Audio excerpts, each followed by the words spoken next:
All right, what you see here is a Dayton industrial ceiling fan. It's a 56-inch industrial ceiling fan, but it's actually rated for commercial use. These are usually sold by Leading Edge, however, this one's relabeled for Dayton, sold through Granger. I got this from Tommy, better known on YouTube as TheFanPage.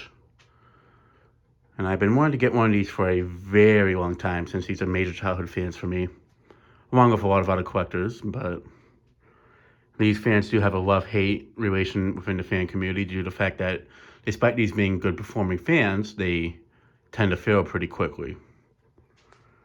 The motor on these is stamped steel, but they have no vents, and the bearings they use on these are very cheap bearings, so with these being run constantly, and in most cases, many stores tend to run these fans 24/7 without giving them a break to cool down. It causes them to seize up or get locked up. And yeah, you got a locked up fan that does not run no more. These were most often seen in Home Depot. Still are pretty often seen there to this day. The first place I remember seeing these aside from Home Depot was Bonkers Funhouse Pizza, where they had 5 of these. I did try to save those along with a cast version. That was a harsh environment one. Unfortunately, I was not able to save them, but these fans are pretty common to find. You can still find them on eBay to this day, like every now and then. More often than not under the Dayton label.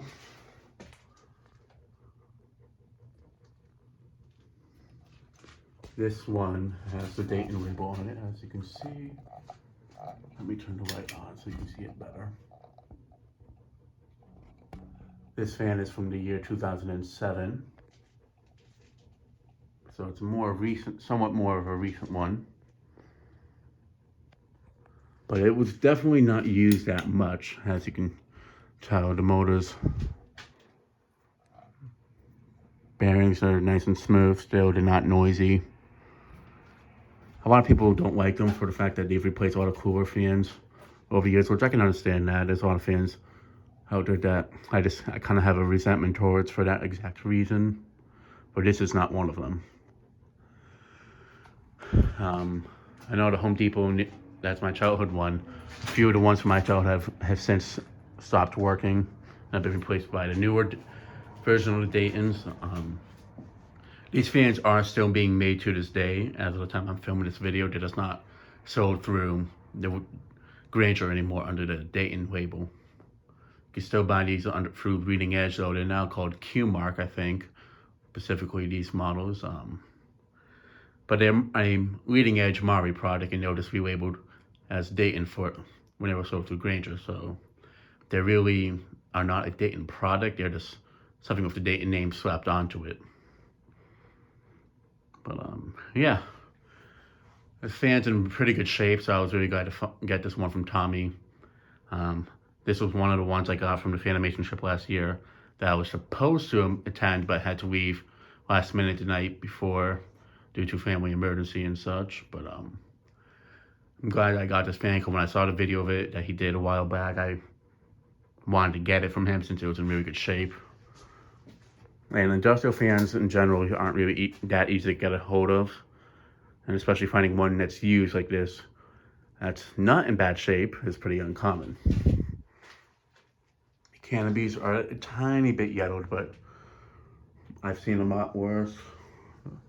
So, yeah. Let me go ahead and start it off on the lowest speed. One of the blades is a tiny bit bent, but I'm not gonna really complain about it. It's nothing that major that affects the performance. Now, despite these being known to be horrible fans in terms of reliability, they really are not a bad performer. Now, if they're used like in a department store and they're being used all the time on a high speed, they tend and are never really shut off, they're gonna fail. But I've seen places that have had these types of fans and they still run fine to this day. But it really does depend on how often they use them and if they're running them non-stop. because with the motor and these fans not having vents in them and being stem steel with cheap bearings, it traps the heat in them. So that's why these fans tend to burn out pretty quickly sometimes. Or you go to a store that has a lot of these and either most of them or half of them aren't working.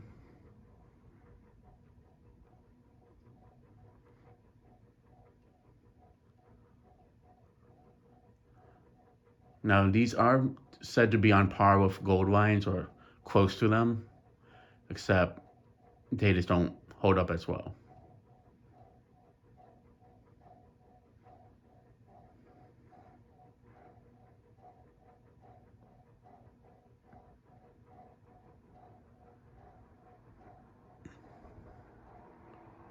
And of course it has a wall, but I did want to put a little bit of a longer downrod on it, but since the cones on this are kind of, and I don't want to damage them by getting them off the downrod, and since the pins that hold the downrod in together are pretty stiff, I'm just testing it with the downrod it came with.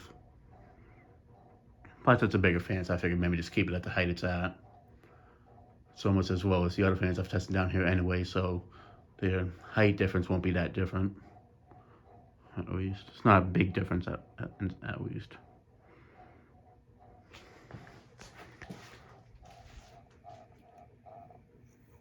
Now that's not the motor making a noise, it's just a canopy with the rubber thing on the gasket. It's moving a nice gentle breeze on this speed. But yeah, let me go ahead and move it up to medium or medium low. Or low 2, more specifically. But yeah, I remember there was also that car wash near me that had one of these that was extremely rusted. That car wash that's abandoned now for the past 5 years, and it's still there to this day. That unknown G vent fan with the spotlight still there, along with the Hampton Bay gazebo. Where the Dayton was, all the car wash areas have all been demolished.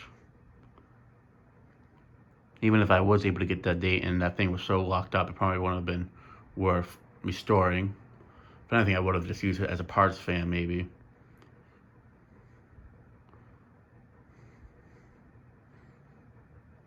I mean, I would have tried to have fixed it up as much as possible if I could have saved it, but probably wouldn't have been able to do much with it.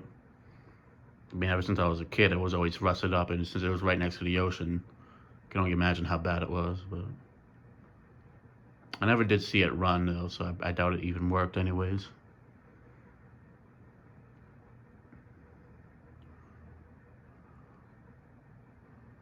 Yeah, there's one at my Home Depot. It's right to the left of where you enter, right before the garden area. Every now and then the bearings are making a squeaking sound. Then there's times that it doesn't make a squeaking sound, which I find to be pretty odd, in all honesty. I'm pretty sure they run that thing 24/7 because there was 3 fans in the front row that were still working. That one, the third one, Dayton, and the third fan in, and then the Air Master. And now the Dayton that's squeaking at times, and the Air Master is running. The third Dayton in is not running anymore. Either that or they shut it off, but I think it's that it's not running no more. I noticed that all the fans in the front turn on together, and the ones in the back turn on together. But when they're running them, it's always the front row or either the back row. Probably why they don't blast. But, I know some Home Depots, they have the fans hooked up differently. Some of them have them hooked up on like a thermal control where they'll turn on if it's too hot, and if not, they'll shut off. Some of them have them running on the low speed, which I think it's the best way to keep them lasting for a while instead of running them on high speed 24/7. Especially if it's in the wintertime when you don't really need them on all the time. Some of them have them on individual controls, some don't. Some just have them on and off breakers, I'm guessing. Or on and off switches, maybe, who knows.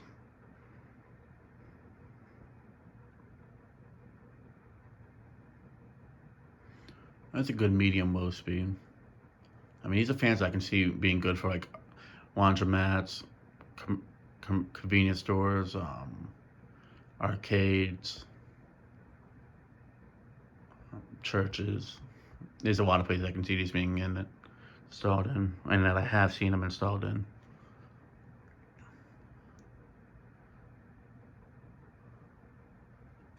It's funny because the Dayton's and Bonkers, even though they've been there for so many years since I was a kid, I probably were there before I was born, possibly, I'm not sure. But I remember before they tore the place down, there was a few of them that were running pretty fast out there, and there was like 2 of them that were running a little bit slower. But they only used them when it was like hot out and such. They didn't want to use them all year long.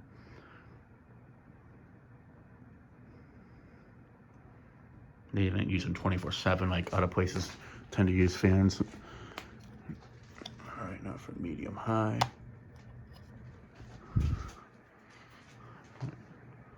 I did put a little bit of oil in it just in case. Motor wasn't really stiff at all, but I figured maybe just do it just for the heck of it.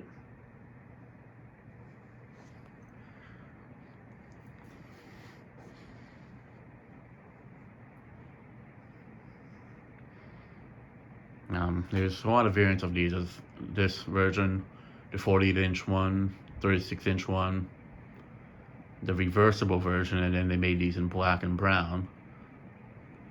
I think the brown one only came in 56 inches, or comes in 56 inches only. The black one I know came in 48-inch and 56-inch. However, from what I've been seeing with the black 56-inch ones, they didn't have the same blades as this one. They had more of the reversible blades, from what I've noticed in the ones in the AMC near me. They also did make these and the black ones with the 3-speed switch housing, along with 48-inch ones. I know they did it with the black one as well, because there is a black one at Canopy Lake, 56 inches with the switch housing. And the blades on these fans can fit. The motors on these are all basically the same. In all honesty, they're just different blades sizes. The blades from a 48-inch one would fit on this. Like, I could put the blades from my black leading edge one, the theater fan that I have, onto this, and it would fit it. It's not like different space sizing for the blade holders on them. What I'd like to do is find one that's in somewhat rough shape, painted black, with most of the blades on one, and use that on the black one that I have that's 48 inches, so I can show that one with 56-inch blades as well. It's moving a good breeze on this speed.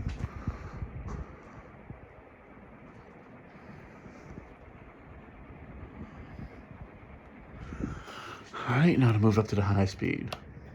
Let's see what it does. I know these are powerful fans, but testing one this close up is going to be a bit different.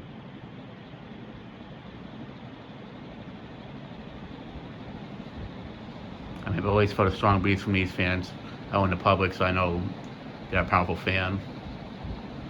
For testing one this close up, it'll be easier to really determine how is the air performance.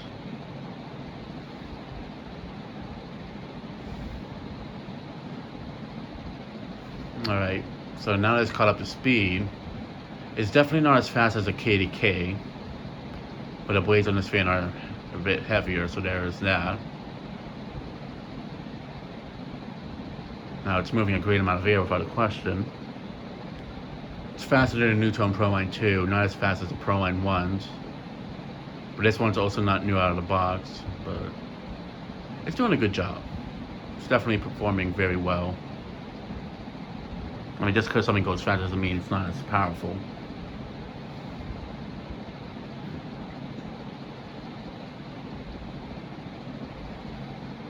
But yeah, this fan is definitely in really nice shape.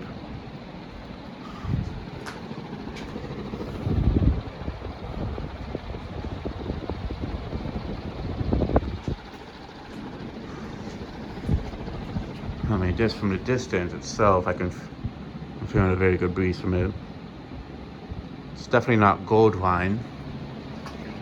I don't know. I can't say. I feel like the KDK is definitely a little bit more powerful than this, especially because it goes faster and it has more of a pitch to the blades and such. But it's not a bad performer at all. It's definitely a very powerful industrial commercial fan. It's a shame though that they aren't really built for longevity. Otherwise, I'd recommend buying one new to this day, even though they are kind of pricey.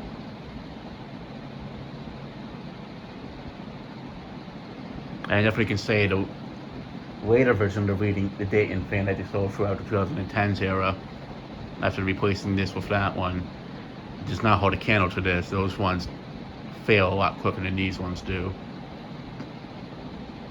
And they don't move as much air, I'd say. As I've seen them out in my Home Depot, and one of them was already starting to slow down a bit after only 4 years. So, yeah. And I'm talking about the ones that look like the Proline 2s and such. I mean, those ones I think are discontinued as well for the Dayton label, as they're being used more so by VES nowadays.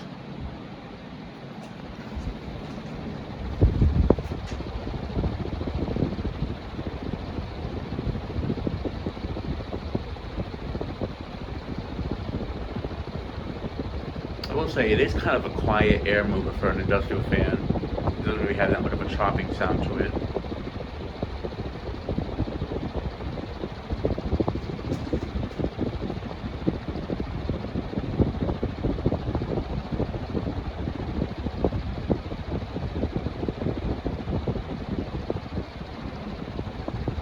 Alright, I'm gonna shut it off and do spin down.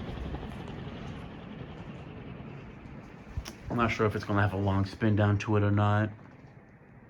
It'll be interesting to see if it does. I bet it's not gonna be more than 5 minutes to spin down, maybe less than 3 minutes possibly.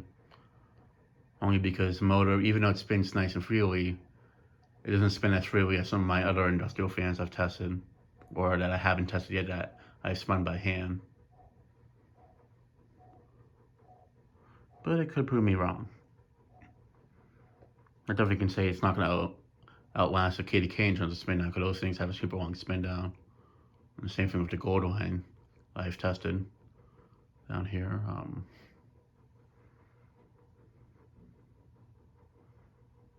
But yeah, I've always liked these fans, despite what people feel about them in the community, with them not being good, long-lasting fans.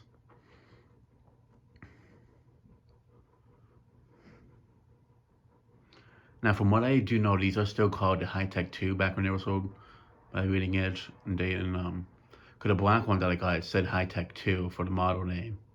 These are just a later version of High-Tech 2s compared to the ring fans being called High-Tech 2.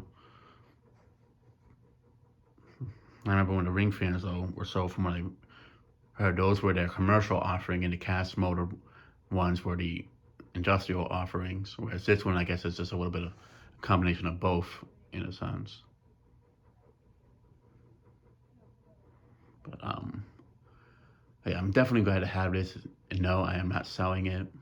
I mean, it's in really nice shape. It has a ring on it still. It's cracked and it can fall off, but it's on there good enough. And yeah, it's not going to last that long to spin down. That's quite evident. So it definitely seems to have some stiff bearings a tiny bit, but it still runs very well. So yeah, that'll be it for this video. Thanks for watching. Hope you enjoyed, and stay tuned for more videos to come.